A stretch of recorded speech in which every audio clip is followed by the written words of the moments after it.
Muy buenas tardes y bienvenidos al informe COVID-19 en Sinaloa. Hoy miércoles 12 de septiembre agradecemos a quienes nos ven a través de las redes sociales oficiales del Gobierno del Estado, la Secretaría de Salud de Sinaloa, así como las personales del gobernador Quirino Ordaz Coppel y del doctor Efrén Encinas Torres. También aquellos que nos escuchan por Radio Sinaloa y las estaciones que amablemente replican la señal. Además, agradecemos la conexión vía plataforma Zoom de periodistas de todo el estado para que este ejercicio sea totalmente transparente. El día de hoy, la conferencia está encabezada por el doctor Efrén Encinas Torres, a quien le pedimos nos dé el estatus de COVID-19 en Sinaloa hasta el momento. Adelante, doctor. Gracias. Pues como todos los días, muy buenas tardes, noches. Ya Ceci comentaba, es el día 2 de septiembre de este año 2020, donde siendo ya el día 188 de estar atendiendo la contingencia, sumamos en esta conferencia virtual vía la 29, la número 29, y saludando a todos los sinaloenses y las sinaloenses, a todos los compañeros de prensa, compañeras y compañeros de los diferentes medios de comunicación. Muchísimas gracias por estar atentos. El día de hoy, en estos prácticamente 6 meses, se suman 106 nuevos casos, de los cuales 55 pertenecen al municipio de Culiacán, 23 al municipio de Mazatlán, 8 de Ahome, 3 a Navolato, 3 al Fuerte, igual Sinaloa, San Ignacio, también 3 casos. Guasave, 2 casos, 2 también Salvador Alvarado, e igual Mocorito, y lo mismo para el municipio de Angostura. En este sentido, pacientes activos, hoy llegamos a 704 casos, de los mismos se encuentran hospitalizados en alguna unidad del sistema de salud en nuestro estado, el 35.4% de ellos, y reportándose el 7.1% en estado de gravedad. También hoy egresan 70 nuevos pacientes, nuevos casos, ya están con las familias, con sus seres también queridos, y una felicitación para ellos, porque sabemos el impacto que tiene el estar pues en un hospital. Se moviliza toda la familia. Ya hay un total de 12.978 personas recuperadas, arriba del 80%. De esos 70 nuevos casos, 30 son de Mazatlán, 22 son de Culiacán, 12 son de Guasave, 2 de Escuinapa, 2 de Choix, 1 de Badiraguato y 1 del municipio de Sinaloa. Lamentablemente también, el día de hoy, se suman 17 nuevos fallecimientos, haciendo ya un número de 2.823 personas fallecidas. Para todas las familias va nuestro más sincero pésame, nuestras condolencias por este dolor que pesa el haber perdido a un ser muy querido y muy amado. Que Dios los tenga en santa gloria. Llevamos un total de pacientes al día de hoy 16.505 casos. Sospechosos 1.225, y de los casos en activo sigue siendo el municipio de Culiacán, por la mayor densidad de la población, el que más casos tiene, 367, 180 Mazatlán, Guasave 45, Ahome son 40, 18 en Navolato, 11 en Sinaloa, municipio, Angostura con 10 casos, 8 en San Ignacio, 6 en Escuinapa, 5 en Salvador Alvarado. 4 son del Fuerte, 3 en Mocorito, 2 en el municipio de Choix, en Elota, y 1 en Choix, Badiraguato, Concordia, Rosario y Cozalá, con un solo caso. De los casos y personas recuperadas, también la mayoría son de Culiacán. De esos 12.978, 4.898 son de Culiacán, 2.349 de Mazatlán, 1.960 son de Guasave, 1.676 son de Ahome, 558 de Salvador Alvarado. 390 del municipio de Navolato, 223 de Escuinapa, 205 de Sinaloa, 172 son del Fuerte, 155 de Angostura, 98 del Rosario, 63 Mocorito, 57 Cozalá, 55 Badiraguato, 34 Concordia, 32 Elota, Choix 27 y San Ignacio 26 personas. De los casos que hoy lamentablemente se reportan en plataforma como fallecidos, las edades oscilan entre 26 a 99 años de edad y prevalecen las enfermedades crónico-degenerativas, como lo hemos visto, la diabetes, la hipertensión, la obesidad, algunos de ellos lamentablemente hoy con algunas neoplasias, como el cáncer, y problemas asociados que disminuyen el sistema autoinmune, y eso permitió lamentablemente que no pudieran salir adelante. Muchísimas gracias, es cuanto, estamos a sus órdenes para interactuar con todos ustedes.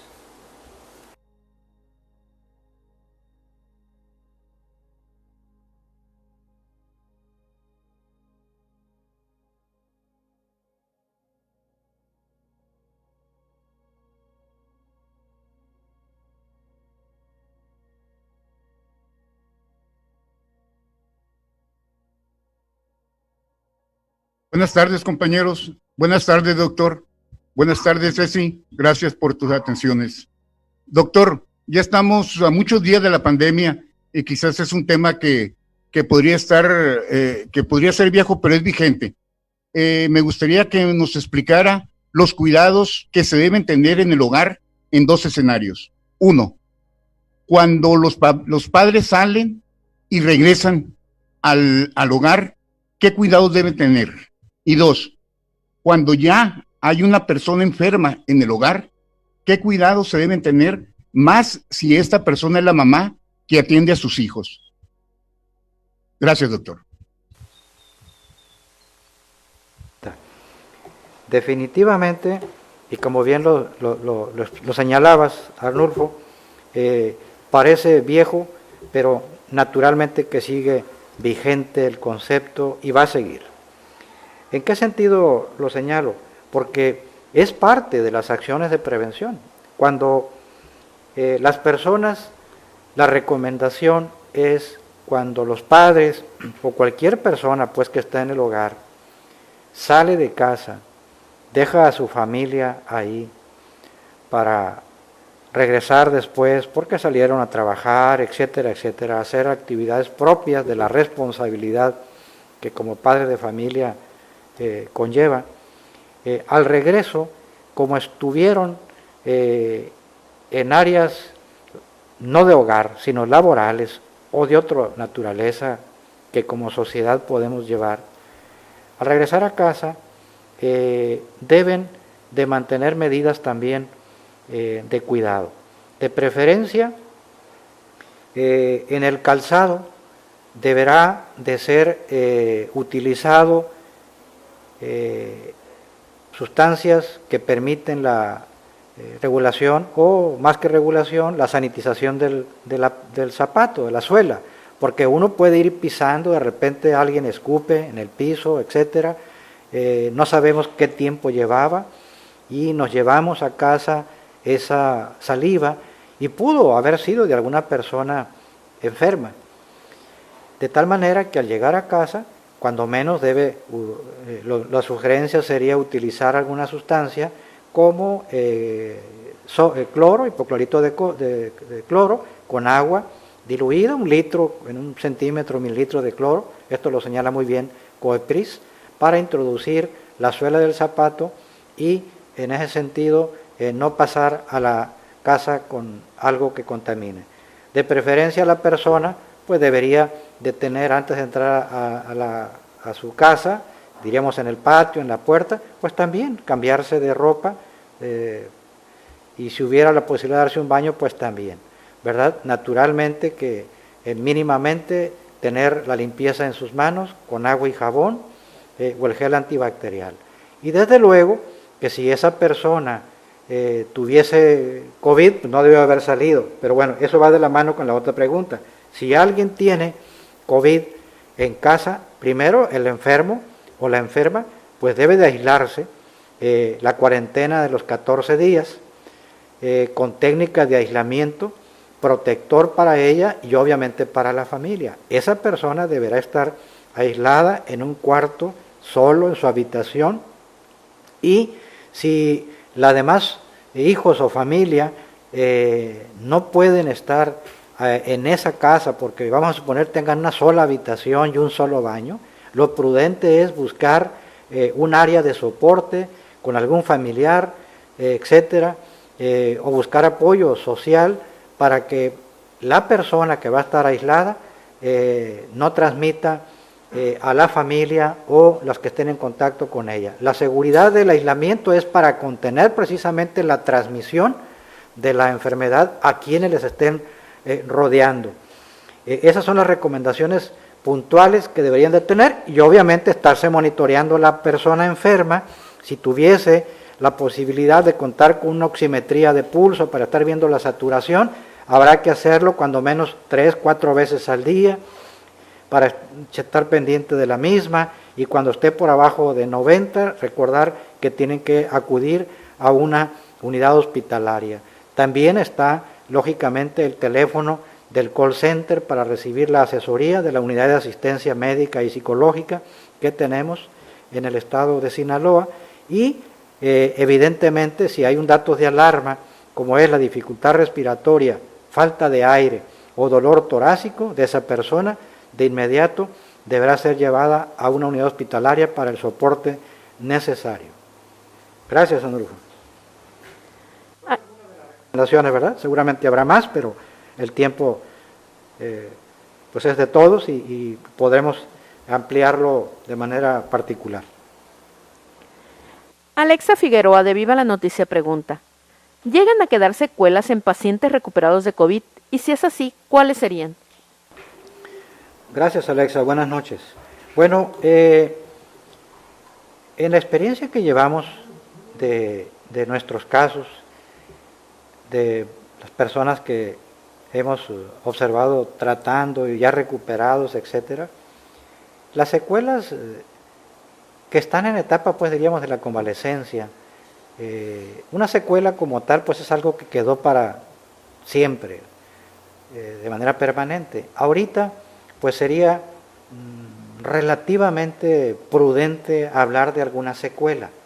Ejemplo, una secuela, bueno, si alguien tuvo una poliomielitis, ¿verdad? No se recupera, lamentablemente quedó paralizado. Si alguien tiene un evento cerebrovascular, una embolia o una trombosis, etcétera, cerebral, se recupera parcialmente.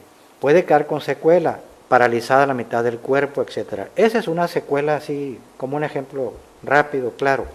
En el caso de COVID, todavía pues son 6 meses prácticamente de existir la enfermedad, poquito más, de tal manera que considero que es difícil poder hablar todavía de una secuela como tal específicamente. Sí han permanecido todavía en las circunstancias de convalecencia manifestaciones como una diabetes mellitus. Hay personas que no han sido diabéticas, tienen la enfermedad de COVID, y también el coronavirus afecta la célula beta donde se produce la insulina, y han quedado como diabéticos en el momento de la enfermedad y todavía en la etapa de recuperación. No sabemos si esa diabetes va a ser de manera permanente hasta el transcurso de la evolución. Pudiéramos decir que fue producto de COVID, desde luego, y sabremos con el tiempo si fue secundaria a la misma y será de manera permanente o de manera progresiva pudiera recuperar la funcionalidad la célula que produce la insulina.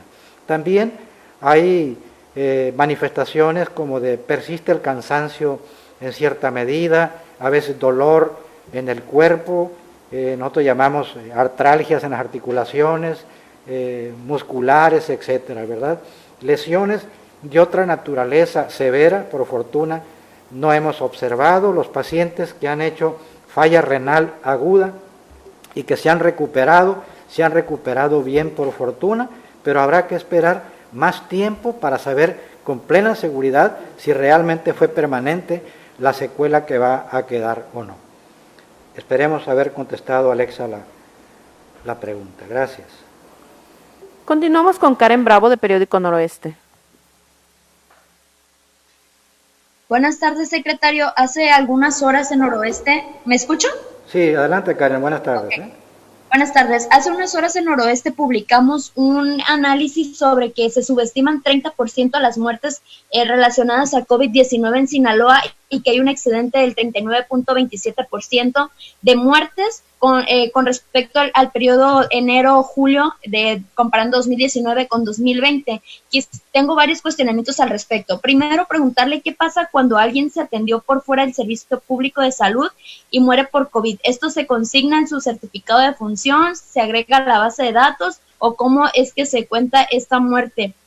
Y con respecto al mismo tema, pues también preguntarle por qué se da este subregistro, porque sí son pues el 30% de muertes en este periodo, y si de seguir la misma tendencia del 30%, tienen muchísimas más muertes las que se registraron con enfermedades relacionadas a COVID-19 de las que tengan ustedes en los datos oficialmente, y saber también cuál es su estimación de muertes reales con enfermedades relacionadas a COVID-19, secretario. Gracias, Karen. Bueno, cuando la primera pregunta, independientemente de dónde fallezca la persona, hablando del país, de México y lógicamente de manera particular en Sinaloa, si muere en el sector público o privado, en domicilio, etcétera, el manejo de cadáveres en la pandemia se elaboró un grupo multidisciplinario donde participó evidentemente la Secretaría de Salud, Protección Civil, COEPRIS, la Fiscalía, Secretaría General de Gobierno, etcétera, áreas jurídicas, y se establecieron las normas a nivel federal, los cuales nosotros hemos revisado y aplicado. El manejo de cadáveres es muy específico, pero independientemente de donde fallezca la persona, toda persona que fallece debe de extendérsele un certificado o acta de defunción. No puede ser sepultado o en un acto funerario sin tener el acta o certificado de defunción que rige la Ley General de Salud. De tal manera que esos certificados de defunción los entrega la Secretaría de Salud en el área correspondiente, en la dirección que especifica la norma, y se entregan a las unidades médicas siguiendo un folio correspondiente. Lo mismo ocurre a nivel privado. Si una persona fallece en domicilio, ¿verdad?, va el gremio de la Secretaría de Salud a dar fe, o acompañado de medicina forense, CEMEFO, etcétera, dependiendo de la causa de la muerte, para precisar si fue COVID o no. Ese reporte debe, después de ser documentado y entregado también para el informe de mortalidad general, y posteriormente pasan ya a las áreas que maneja la Secretaría de Gobierno, en las áreas de las oficinas de registro civil, etcétera, y toda la normatividad que en ese sentido se lleva, de tal manera que se tiene que contabilizar independientemente todo COVID donde haya fallecido, ¿verdad?, la persona. Ahora, en materia de la segunda pregunta del subregistro, bueno, la verdad, Karen, no sé cómo compararon 2019 al 2020, puesto que el 2019 no había COVID. Yo no sé si analizarían, es cosa de que lo platiquemos, mortalidad general, porque no había COVID, y compararon mortalidad general con COVID 2020, es decir, no me queda claro cuál haya sido el nivel basal que tomaron para saber con precisión y que no haya un sesgo en el análisis de captura. No estoy señalando que fue impreciso el análisis de ustedes, quizá la imprecisión la tengo yo en ese sentido, porque no me queda claro el comparar pues 2019 al 2020. Mes a mes, 2020, pues claro que sí, ahí sí, ¿verdad? Sería y además pues nosotros tenemos el análisis mensual de los distintos fallecimientos, así como de la mortalidad general. Una disculpa, Karen, por no quizá entender claramente la pregunta, pero nos comunicamos a efecto del análisis y por supuesto la transparencia absoluta que en ese sentido se tiene que dar. Y los felicito a ustedes por estar atentos como un gremio periodístico muy importante. Gracias, Karen. Ramón Beltrán del portal La Discusión pregunta, ¿por qué algunos doctores tanto del IMSS como del ISSSTE y de la Secretaría de Salud fueron catalogados como personas vulnerables a contra el COVID, pero sí continúan trabajando en el ámbito privado? Ahora bien, si están laborando en lo privado, ¿la Secretaría podría obligarlos a regresar a trabajar? Siendo que si son susceptibles en un lado, también en el otro. ¿También corren riesgo dentro de la privada? Gracias. Muchas gracias, Ramón. Es una pregunta que tiene un concepto de responsabilidad de la ética en el personal de salud. El gobierno federal estableció, como todos ya sabemos, un decreto, una normativa publicada en el Diario Oficial de la Federación que permitió a aquellas personas considerarlas como vulnerables, 60 años de edad, portadores de enfermedades crónico-degenerativas, diabetes, obesidad, hipertensión, con la presencia de un antecedente de cáncer, etcétera, mujeres embarazadas, en periodo de lactancia, en fin. Y en ese sentido, un porcentaje importante, cumpliendo la norma y la directriz señalada por la estructura federal, procedieron a pasar a sus casas. En cuanto a comentario que señala Ramón, si algún compañero trabajador de salud, estando fuera de la unidad hospitalaria donde corresponde su adscripción laboral, institucional, y él ejerce alguna actividad también laboral, pero en el medio privado, como lo señalas, pues es un ejercicio de responsabilidad y de ética, ¿verdad?, profesional, y que pues aquel que lo hizo o aquellos que lo hicieron, pues de entrada será pues analizado, ¿verdad?, por la propia sociedad, como ustedes ahorita lo están señalando. Desde el punto de vista de la Secretaría de Salud, siempre se ha hecho un llamado a todos los compañeros a un ejercicio de reflexión y de conciencias. De hecho, precisamente por eso en el Consejo Nacional de Salud, todas las secretarías, prácticamente las entidades federativas, expusimos ese análisis del enfoque de vulnerabilidad, por respeto también a los compañeros que se han quedado, y vaya un reconocimiento para todos ellos, porque en realidad han estado atentos estos 6 meses, poquito más de días, atentos, a pesar de estar prácticamente pues cansados, lógico, casi colapsados, pero han sacado la casta al estar al frente y sufriendo pérdidas también de su salud y en algunos compañeros hasta la vida. Muy lamentable, y a todos ellos nuestro mayor reconocimiento, y en lo personal me duele que haya y esté sucediendo esta situación. En otro sentido, desde luego que se establecieron criterios ya de vulnerabilidad, porque al principio fue muy general el concepto de vulnerabilidad. Ya actualmente, a partir del 1 de agosto, se establecieron las normas del criterio de vulnerabilidad en base a un concepto también de semaforización, rojo, amarillo, verde, naranja, etcétera. Y te doy un ejemplo. Una persona trabajadora del sector salud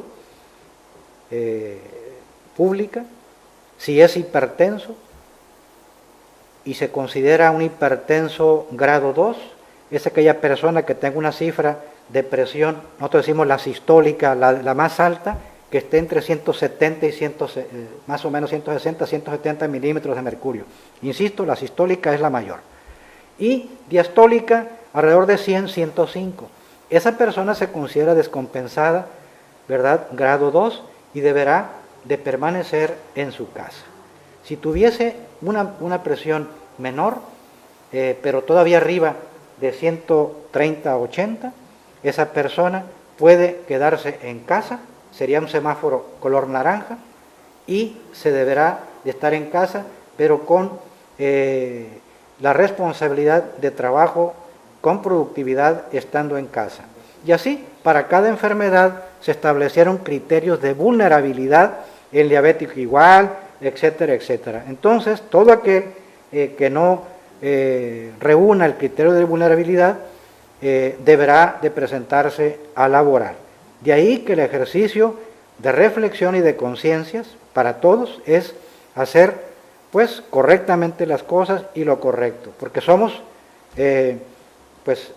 ahora sí que el ejército de la bata blanca, que atendemos a los enfermos que demandan la atención, y en este caso, entre la pandemia y una emergencia sanitaria internacional y por supuesto nacional, debemos de actuar de la mejor manera, porque somos el personal que estamos preparados, que la vida nos llevó a escoger esta profesión con convicción, y debemos de actuar con ética, con humanismo, apegado siempre a la altísima responsabilidad y del juramento hipocrático que nunca va a desaparecer. Muchísimas gracias, Ramón. Aarón Ibarra pregunta, ¿saber la cifra de trabajadores del sector salud contagiados del virus y cuántos han fallecido? Esto en el contexto de las protestas que se han dado y las mantas colocadas en algunos sectores de Culiacán la semana pasada. Gracias, Aarón. Un saludo. Bueno, al momento las cifras de personal de salud que se han contagiado en Sinaloa son 3.683 personas. De ellos, lamentablemente, 45 han fallecido. De esas 3.683 personas, 968 son médicos, 1.577 son enfermeras, 1.020 son trabajadores de las otras categorías, trabajadores sociales, técnicos de radiología, etcétera, administrativos algunos, 80 químicos laboratoristas y 38 odontólogos. Total, 3.683.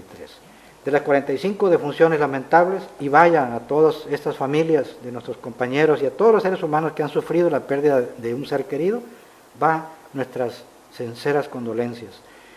26 son médicos, 9 son enfermeras, 8 otros trabajadores de salud, un compañero laboratorista y un compañero odontólogo. Lamentable, pero estas son las cifras que tenemos. Por eso es importante y relaciono, ¿verdad?, la trascendencia que tiene todo el esquema de aprender a cuidarnos todos y a ser solidarios y precisamente sumarnos con los compañeros que han estado activos en todo ello. Gracias, Aarón. Lorena Caro, de periódico El Debate, pregunta, en redes sociales y en algunos puntos importantes de las ciudades en Sinaloa se ve a los jóvenes conviviendo sin precaución.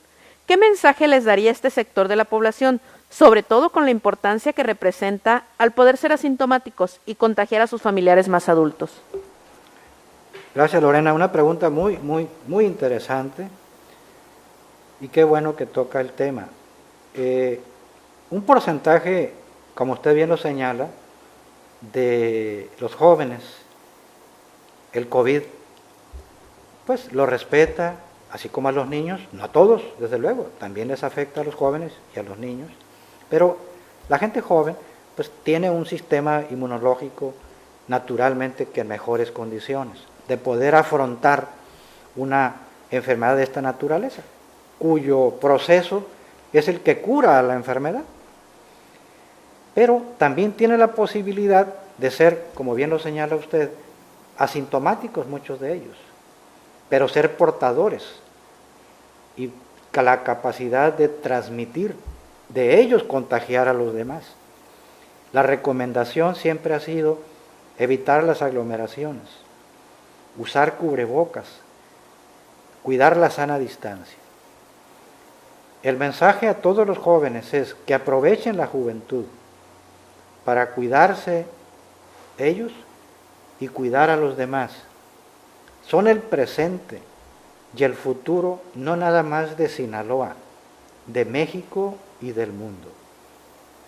Hay una inteligencia muy importante en toda la juventud. Nosotros, muchos, naturalmente todos los que ya no estamos en la etapa de juventud, pero lo fuimos. Y en esta circunstancia sabemos lo que es sentirse joven, pero ya ahora, con la experiencia de haber vivido esas etapas y haber formado jóvenes como ustedes, porque también tenemos hijos, pues lógicamente sabemos la altísima responsabilidad que tiene un joven. El pensamiento que tiene uno de joven varía con los años.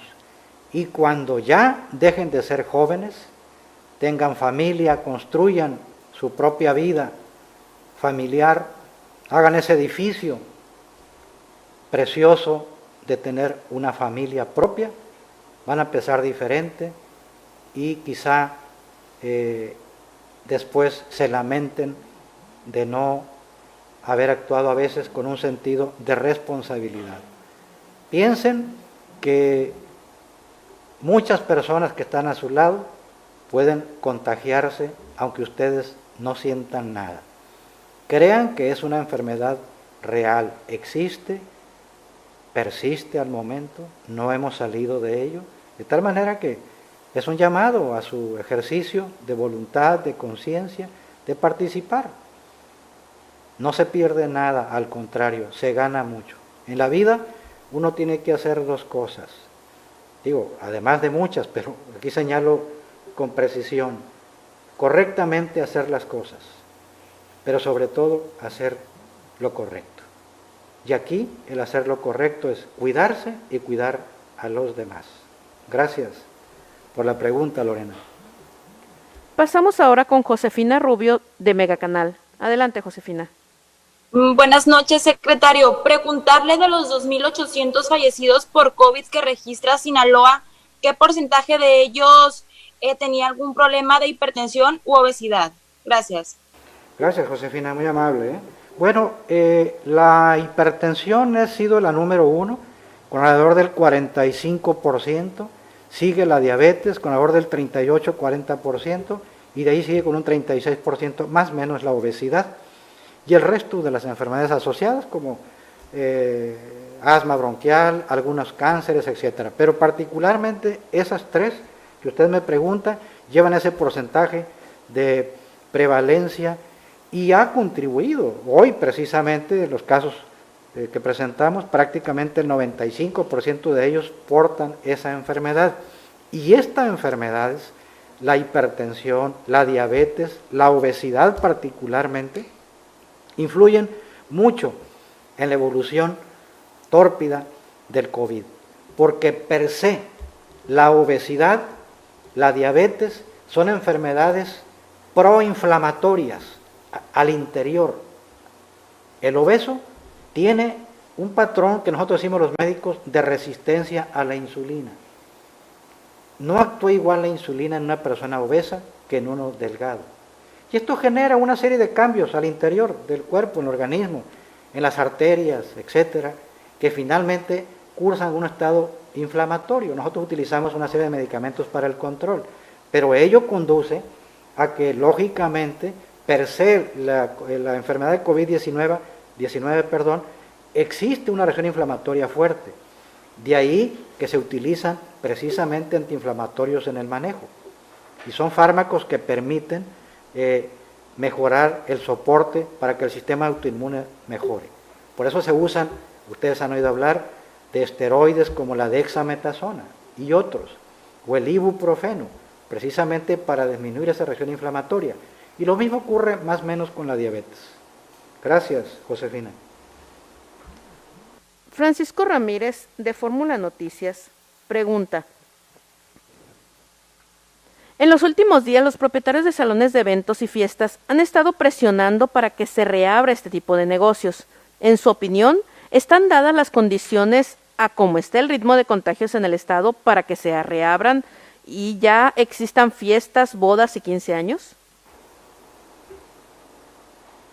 Siempre hemos llevado la Secretaría de Salud y algunas otras secretarías, particularmente la de Salud, un acompañamiento a todos los sectores económicos y productivos, conjuntamente con la Secretaría de Economía, Turismo, etcétera, el gabinete estructurado del Gobierno del Estado, que preside el gobernador Quirino Ordaz Coppel, se unió desde el momento de la pandemia como un solo equipo.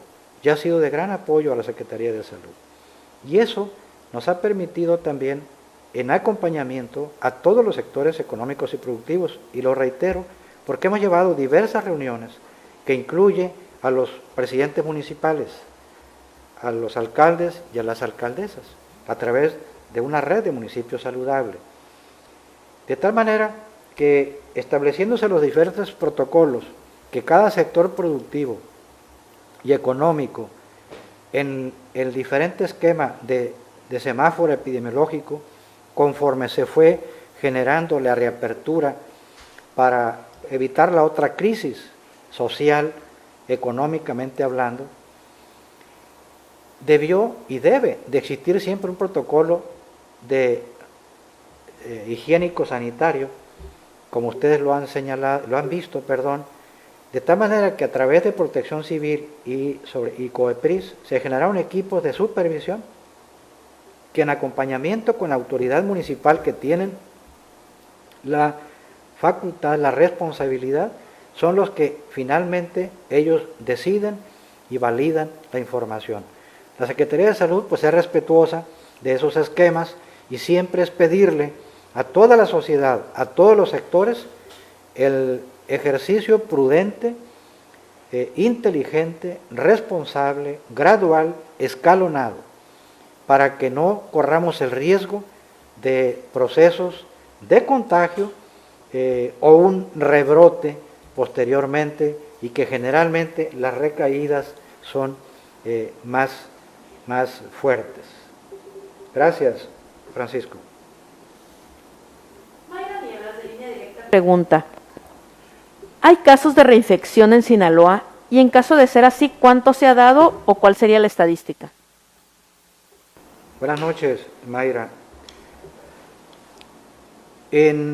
Oficialmente, formalmente, científicamente hablando, no se ha demostrado casos de reinfección por el mismo coronavirus, el SARS-CoV-2.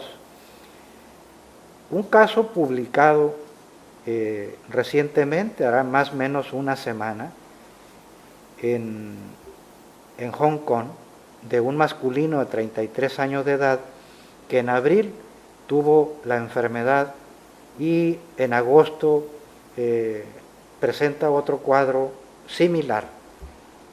Al análisis molecular y genético, la publicación señala filogenéticamente es distinto al SARS-CoV-2, es otra cepa de virus distinto, de tal manera que no hay un concepto formal para decir con certeza si es una reinfección por el mismo.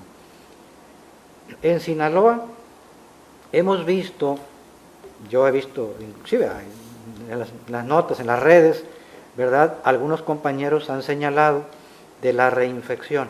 Sin embargo, lo que sí hemos observado es pruebas subsecuentes positivas, incluyendo de PCR, es decir, la reacción de cadena de polimerasas. Y también hay artículos publicados al respecto en el que recordemos que el coronavirus es un virus de ácidos nucleicos, de ADN o DNA, perdón, y particularmente de RNA. Cuando El virus muere, que generalmente ocurre a los 14 días, desaparece la carga viral, pero queda residuos, cenizas, vamos a decir así, del ácido nucleico. Y bueno, la prueba de PCR, de reacción en cadena de polimerasas, pues reacciona con esas cenizas. Puede dar positivo, pero no significa que tenga enfermedad la persona, no hay carga viral. Entonces habrá que estar pendientes. No estoy descartando, desde luego, que no vaya a existir la posibilidad de alguna reinfección. Todavía hay incertidumbre al respecto y creo que lo mejor que podemos hacer es no enfermarnos. De ahí es precisamente seguir pidiéndoles que las mejores acciones de esto va a ser la prevención. Gracias, Mayra. Pasamos ahora con Heidi Fonseca de Luz Noticias. Buenas noches, secretario. Para preguntarle, ¿es verdad que los pacientes que tuvieron COVID tienen meses de inmunidad, ya que ha estado circulando esta noticia por redes sociales y algunos pacientes que ya tuvieron COVID están seguros de que sin importar si utilizan el cubrebocas, pues ya no van a tener esta enfermedad? Gracias. Sí, gracias, Heidi. Una pregunta muy interesante. Buenas noches. Mira, no se sabe todavía si COVID-19, coronavirus como virus, generador de la enfermedad, va a dejar un proceso de inmunidad permanente. Los esfuerzos de las diferentes vacunas se están corriendo, haciendo, todos lo vemos en las publicaciones respectivas en el mundo. Lo que se ha publicado ha sido una inmunidad hasta promedio de 3 meses en diferentes países. De tal manera que hasta el momento, si habláramos de un proceso de inmunidad que genere la enfermedad, pudiéramos decir que es aproximadamente de 3 meses, lo cual tendrá que precisarse con el tiempo y los diversos estudios de investigación que manejan los inmunólogos, todo un grupo multidisciplinario, un equipo de científicos para determinar qué tanto va a durar la inmunidad de esas personas. En tanto, pues, una persona que tuvo la enfermedad sí debe de actuar con cautela, con prudencia, con respeto a sí misma y a los demás, porque no sabemos qué pueda pasar y no vale la pena arriesgarse. De tal manera que sí hay que seguirse cuidando todavía hasta que no se sepa si dejó inmunidad de manera permanente. Gracias, Heidi. Giovanna Álvarez, de Reacción Informativa, pregunta: se han reprochado por parte de la ciudadanía la falta de medicamentos costosos, sobre todo algunos para tratamiento de cáncer. ¿Cuál sería su opinión al respecto y cómo se está tratando? Gracias, Yolanda. Sí, ha sido notas en los diferentes medios de comunicación, ¿verdad? Esa expresión de quimioterápicos para personas con cáncer. Lamentablemente, al venir la pandemia, que lógicamente pues el mundo no la esperaba, y en el caso de México o Sinaloa como estado, pero bueno, aquí influye todo el país, cuando llega la enfermedad se inicia un proceso metodológicamente que existe en salud pública, que es la reconversión hospitalaria. Y esto implicó, precisamente por estar atento de la emergencia, reprogramar enfermedades no COVID,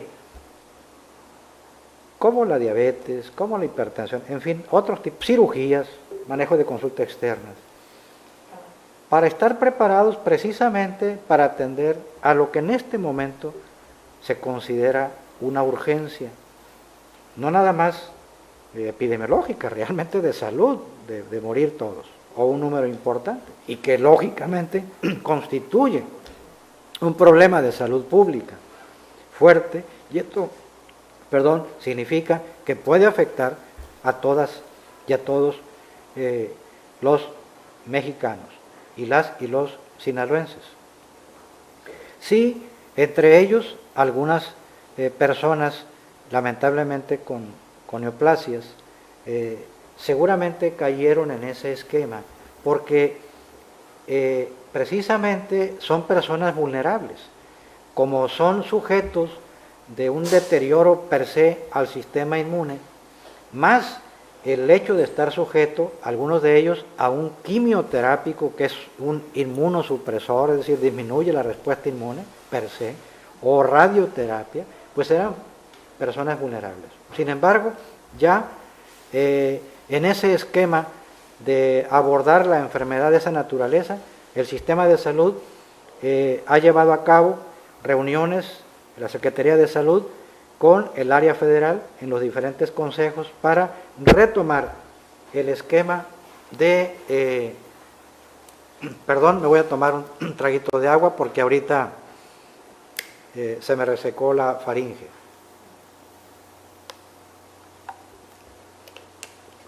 Gracias. En ese sentido, sí, ya se retoma el tema en el resto del sector salud para atender a esos pacientes con una necesidad muy sentida, muy real, del manejo con quimioterapia, como es el paciente con cáncer y otro tipo de enfermedades. Habremos de estar atentos para que reciban el manejo correspondiente y en lo que es la responsabilidad que tiene la Secretaría de Salud, estaremos atentos de ello, pidiéndoles a los compañeros del resto de la autoridad del sector salud se actúe en consecuencia para bien de nuestros pacientes y nuestros enfermos. Liliana Rodríguez de ADN Portal pregunta, ¿la Secretaría de Salud tiene el número de pruebas para detectar COVID que hacen los laboratorios particulares? ¿Forman parte de estas estadísticas? Sí, la Secretaría de Salud, recordemos que se llevó a cabo una metodología establecida por la estructura de la Secretaría de Salud Federal, a la cual Sinaloa se ha apegado. La responsabilidad o la normativa de salud pública la establece la Secretaría de Salud Federal. El abordaje que siguió México fue a través del modelo Centinela, que se llama, y llevó a hacer pruebas diagnósticas en el 10% de la población. No estoy hablando de la población que esté con sintomatología. En ese sentido, se establecieron las diferentes rutas de capacitación en las diferentes entidades federativas a través de los laboratorios estatales de salud pública.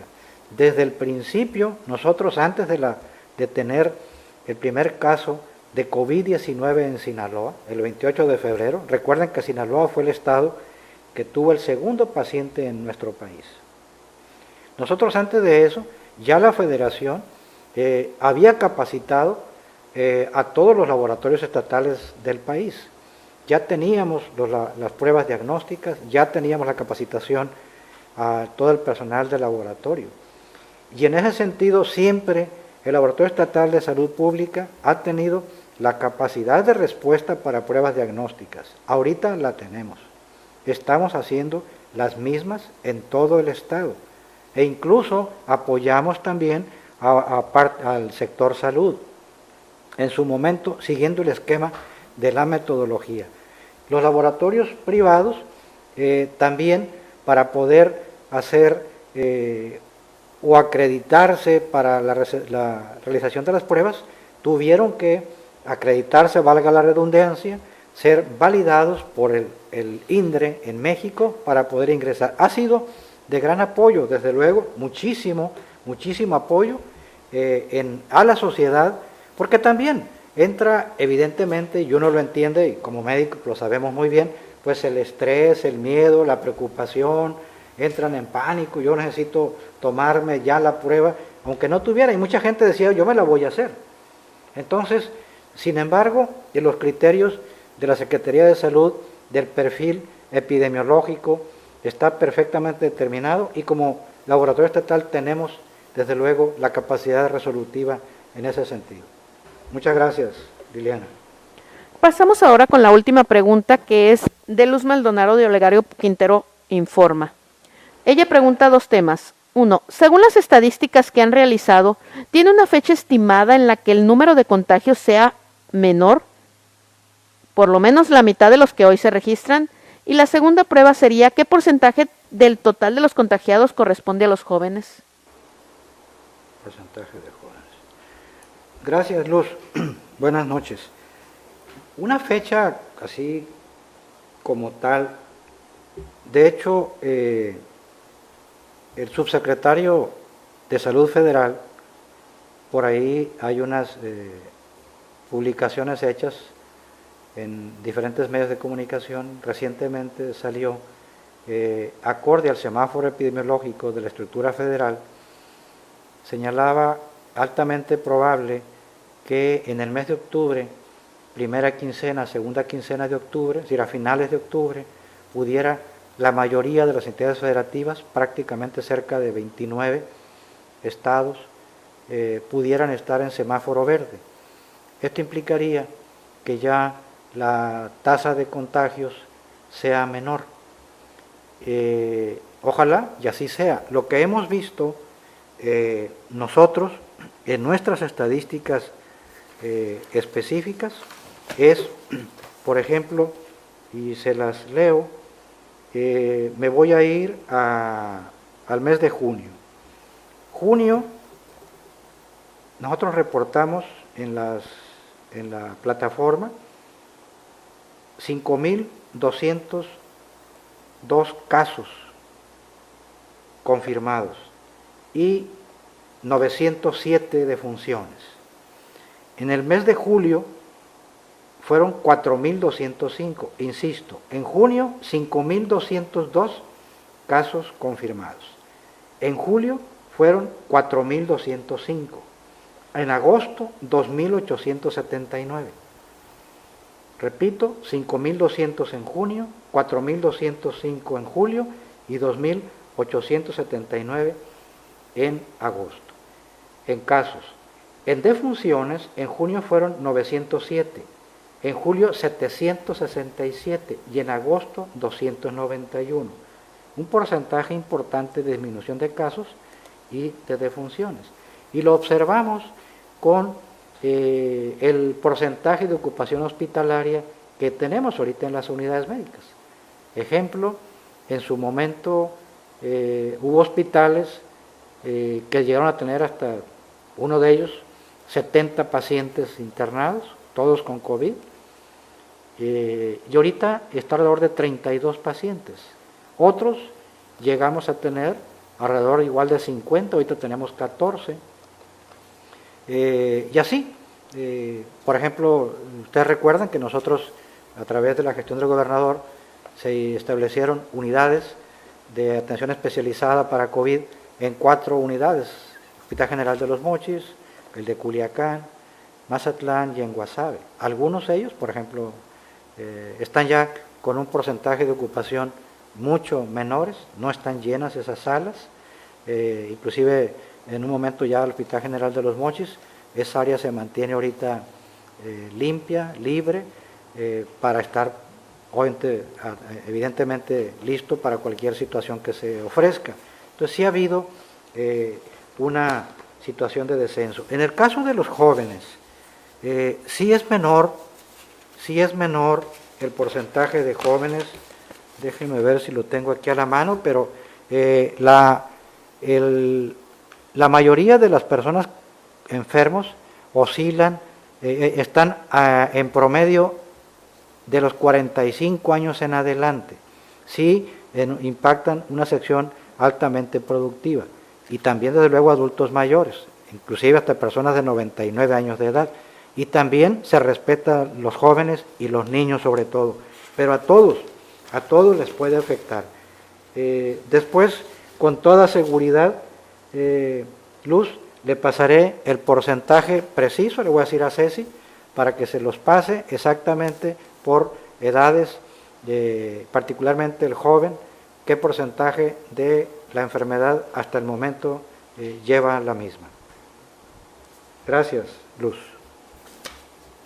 Por el momento el tiempo se ha agotado, por lo que pasaremos a un mensaje final por parte del doctor Efrén Encinas Torres. Les recordamos que toda la información está abierta en la página de Sinaloa, de saludsinaloa.gov.mx, así como en el micrositio covid.sinaloa.gov.mx.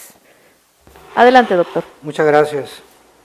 Pues a todos y a todas ustedes que nos ven, nos escuchan, de alguna manera en esta interacción de una hora, pues hemos señalado lo que habrá que seguir haciendo. De manera, otra vez muy importante, señalar que al no haber un manejo específico, me refiero a un antiviral, como el caso de la influenza H1N1, que hay el oseltamivir, no es lo mismo aquí para COVID, no hay un antiviral. Al no tener todavía una vacuna y que sea segura y que proteja de manera importante, están las pruebas corriendo indudablemente, la mejor forma de tratar a la enfermedad o de que no la adquiramos, pues precisamente es la prevención. En tanto no exista esos elementos, todos los seres humanos debemos de participar de manera muy solidaria, muy unida, de manera colectiva, con un afecto, yo quisiera decirles que fraternal, y se los digo así, que somos una generación de seres humanos, que el mundo depende de nosotros. En el momento actual de esta pandemia, de esta contingencia, la responsabilidad estriba en todos nosotros, no nada más del gremio de salud. Somos los que atendemos a quienes se enferman, pero el no enfermarnos es precisamente la mejor forma de no llegar a esta incertidumbre o a un medio hospitalario. Por ello, las acciones de prevención, de educación y de promoción a la salud para no enfermarnos es fundamental. Jamás se debe de hacer a un lado el lavado de manos con agua y jabón, y si no hay, el gel antibacterial, y lavarse bien las manos con los pasos pertinentes.